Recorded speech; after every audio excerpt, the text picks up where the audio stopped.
எல்லாருமே இங்கே வெள்ளையும் சொல்லியுமா நிற்கிறாங்க. அது நடுவில் வந்து அப்படி கோமாளி மாதிரி இருந்தது. கூத்தில் கோமாளின்னுவாங்க. ஒரு கூத்து கட்டுறாங்கன்னு வைங்களேன், அது ஒரு கோமாளி வேஷம் போடுறத கொடுத்தார் பார்.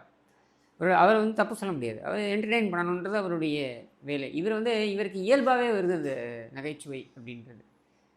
ஸ்டாலின் நடந்தால் சிரிப்பு, அதை வேற ராஜ நடைன்னு வேற போடுறான். ஏன்னா இதில் என்னமோ டிவியில் பார்த்தேன் நான் அன்றைக்கி பாலிமரில் ராஜ நடை போட்டு வந்த ஸ்டாலின். அது எனக்கு தெரிஞ்சு வாத்து நடை இப்படி இப்படி பார்த்துருக்கீங்கள. நான் அது அவருடைய உடல்நிலையை குறை சொல்லியதுக்காக நான் சொல்லலை. நீ ராஜ நடைன்னு சொல்லும்போது இது என்னையா ராஜ நடை, இது வாத்து நடையா அப்படின்னு சொல்லணும்னு நமக்கு தோணுதில்லை. I am not body shaming because I have been அது receiving end of body shaming. அதனால் நான் பாடி ஷேமிங் பண்ணல. பட் சொல்கிறேன் நான், இப்போ இந்த மாதிரி ஒரு இல்லாத ஒன்றை இருக்கிற மாதிரி கொண்டு வந்து காட்டுறதுக்காக எவ்வளோ மெனக்கிட வேண்டியதாக இருக்குது பாருங்கள். ஏதாவது ப்ரெஸ் மீட்டுன்னு சொல்கிறீங்களே, ப்ரெஸ் மீட்னா என்ன? பத்திரிகையாளர்கள், நீங்களும் வந்து மீடியாவில் இருந்திருக்கீங்க, உங்களுக்கு தெரியாது கிடையாது. ப்ரெஸ் மீட்னா என்ன? ஸ்பான்டேனியஸாக கேள்விகளை கேட்பாங்க, இந்த கேள்விகளுக்கு அவர் பதில் சொல்வார். எங்கேயாவது என்ன கேட்க போகிறாங்கன்னு தெரிஞ்சு எழுதி வச்சுருப்பாங்களா? பார்த்துருக்கீங்களா?